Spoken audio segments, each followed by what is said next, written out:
Petr Yan does not want to rematch Merab Dvalishvili. Petr Yan does not want to run it back with Rob Devali. After Jan's shocking win over the Machine last night, the entire MMA world immediately started chanting for a trilogy. Fans feel like the story is too big to leave unfinished. Merab came in with one of the craziest streaks in UFC history, and in their first fight, he completely ran through Petr, turned it into one of the most dominant performances ever at bantamweight. But last night flipped the script. In a wild 5-round war, Yan showed every layer of why he has always been considered one of the elite fighters at 135. His reads were sharp, his pressure was on point, he defended takedowns that nobody survives against, and he outworked Dvalishvili from start to finish. Dana White praised both guys for delivering a wild throwdown, with both of them showing zero lack of will.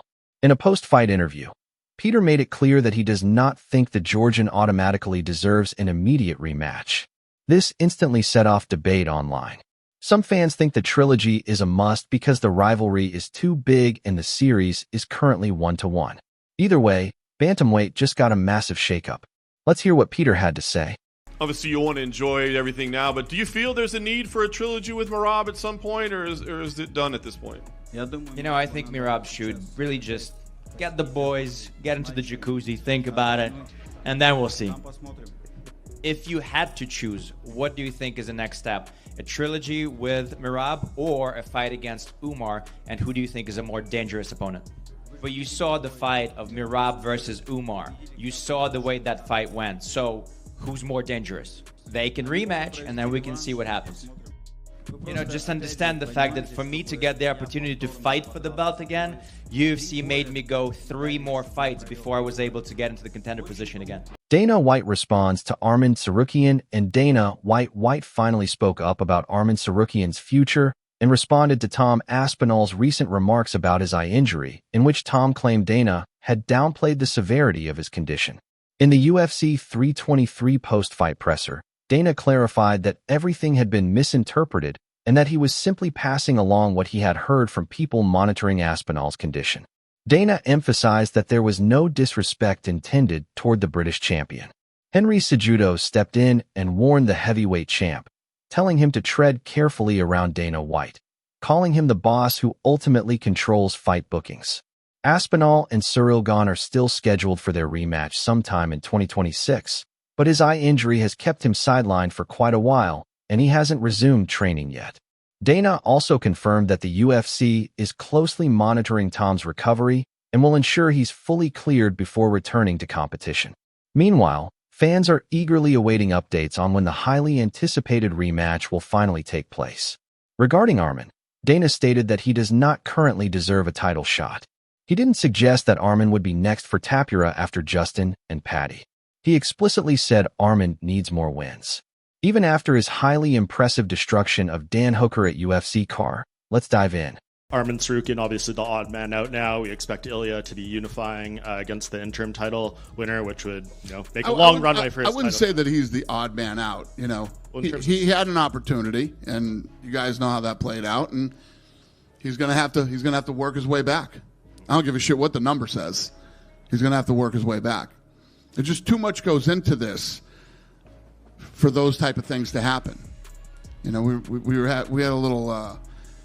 We were talking back in my room tonight, and we were talking about all the crazy shit that's happened over the last 20-something years. But you can't do that. You can't get the opportunity, and then you can't end that way. So he's got to work his way back.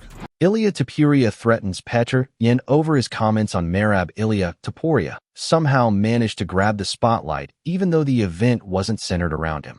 After Petr Yan's win, Yan sat down with Russian outlet Golos Obama, and his tone toward Merab was far harsher than in his previous English interviews. This time, he didn't hold back. He openly claimed he broke Merab. Did you see the damage I put on him? No one else has been able to damage him like I did. He just broke today. That's it. I broke him. He's in a jacuzzi now with his friends. Naturally, those comments spread like wildfire online, catching everyone's attention. Even UFC lightweight champ Ilia Topuria got involved. During a live Instagram session, he broke down Merab's fight and didn't shy away from firing a warning Yan's way.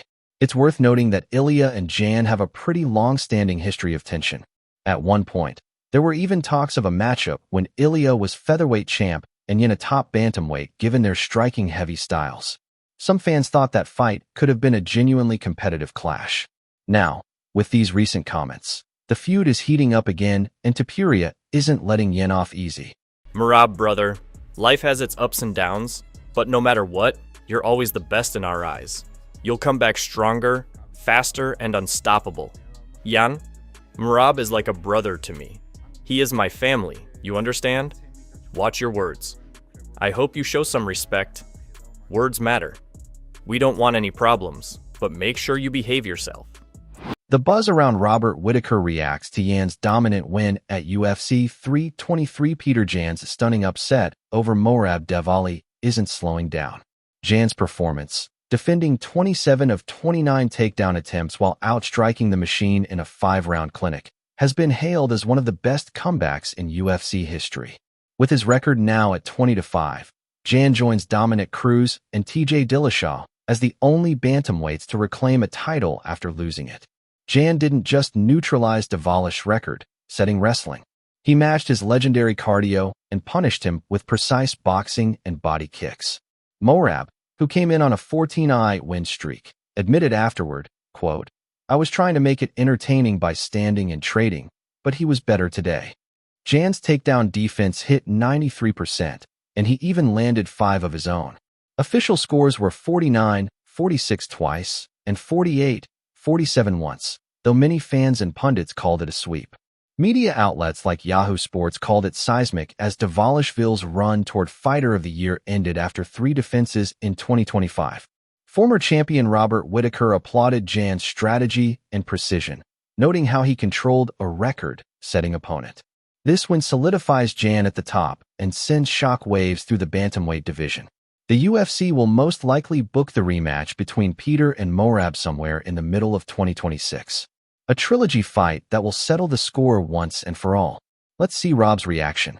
The Petr Yan we saw in the octagon against Merab tonight was, in my opinion, the one we saw before he lost the title to Sterling with that funny knee, with that grounded knee. That's the Petr Yan I saw tonight. That's the one that has an answer for every position. The one that has the highest caliber of skill in wrestling, jiu-jitsu, especially kickboxing, and most importantly, putting it all together. He went in there and dismantled Merab. Didn't slow down a second. Didn't give a single position. Took Merab down. Took the fight to him. And honestly, that was the most clinical, leveled up version of Petr Yan we have ever seen. Like, skill-wise, that fight was so far above the rest of the division. Yeah. Like, I don't think that Petr Yan that fought tonight doesn't lose to anybody. That was phenomenal, that performance.